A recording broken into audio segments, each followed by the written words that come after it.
Alright, so this is one of my favorite Twitter pages. I really love them. They're just great for a laugh. Okay, so after Bernie Sanders posted his usual, in the richest country in the world, it's shameful that anyone goes hungry, anyone goes without healthcare, anyone goes without shelter, etc. Which is true, I agree. It's shameful that government has regulated these industries to death and have prevented entrepreneurs from meeting needs they may recognize in society.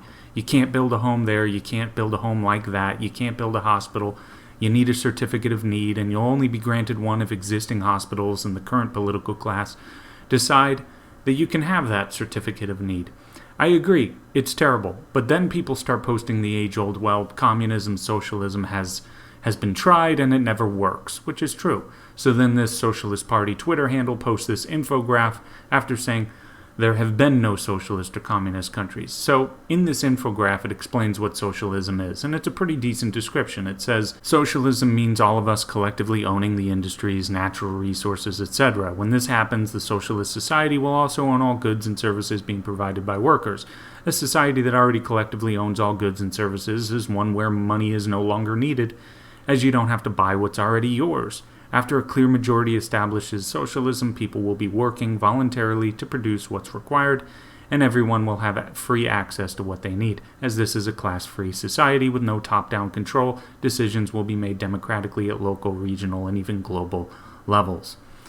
Now, whoever's making those decisions, that seems to be a class in and of itself, so I don't even buy this class-free thing, because that's never what socialism, societies who start off as socialism, ever end up being. It always ends up with some top-down, top-heavy, crazy, sociopathic, totalitarian government, and there's a reason for that. Because whenever you have these revolutions, they're always violent, and when you have a violent revolution, who gets filtered to the top? Well, the most violent and the most brutal. They can actually get things done and scare the crap out of people to get them to fall in line.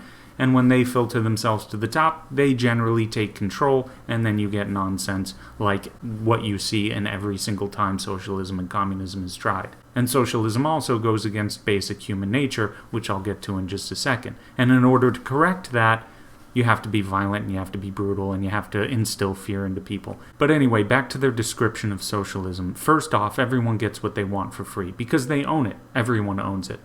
This fails miserably to take into account two things. All resources are limited, and human demand, or human desire, is nearly infinite. Or rather, the absolute best case scenario is that human desire is vastly greater than resources available. Now, I wouldn't mind having 3 vehicles, 1 truck for hauling things if I want, 1 car for driving around by myself, and a van to transport my family around. Now, I could get all that done with just a car, but I'd be limited in how much I can haul.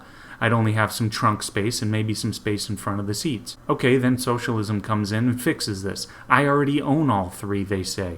I'll take all 3 vehicles then. This would end in severe, consistent shortages.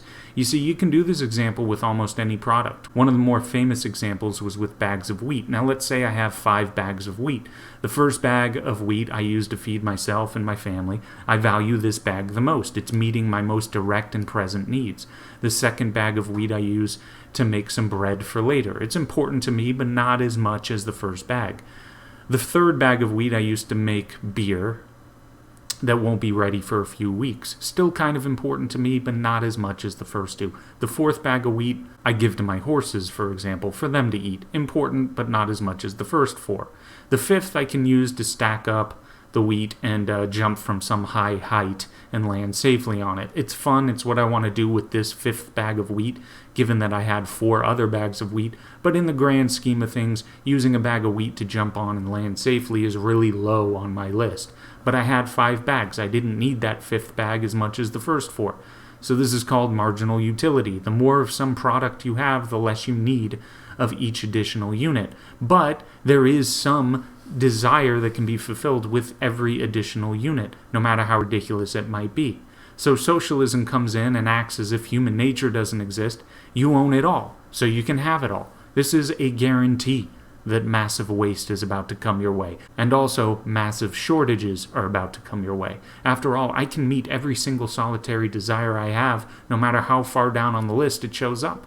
I'll take way more apples than I could ever eat given that they go bad. I just want to juggle with the ones that I won't eat. I want to use them as target practice. It's fun to watch them explode. That's really low on my list of priorities, but all needs, wants, and desires shall be fulfilled under socialism, and after all, I own the apples anyway. So the reality is, when everyone owns something that has to be produced, no one owns it. And more importantly, when everyone owns something that has to be produced, hardly anyone will get to use it, because people will use far more than what they actually need.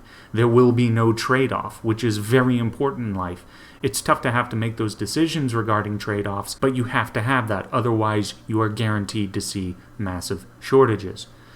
The day we create some sort of replicator that was used in Star Trek, the day we have a tool that can create anything we want out of nothing, that's the day that their description of socialism would at least make some sense. I mean, the replicator would be the only capital good, but we don't need any production other than that machine. We don't need to trade, we don't need to invest, we don't need to sell, we don't need money, because money is a medium of exchange and no more exchange is required, because you can just push on some buttons and voila, you get whatever you need. So when we get a tool like that brings us into a post-scarcity society. Then maybe free markets will no longer be needed, because you don't need a market. You don't need buyers, you don't need sellers, you don't need producers. But until then, these socialists are merely economic flat earthers. And the fact that you need some fantasy product in order to make it look like socialism, as it's described here, could work, well, that just shows that socialism is just that. It's a fantasy. But anyway, that's it for now. Like, subscribe, and share this video. It's a huge help, and take it easy.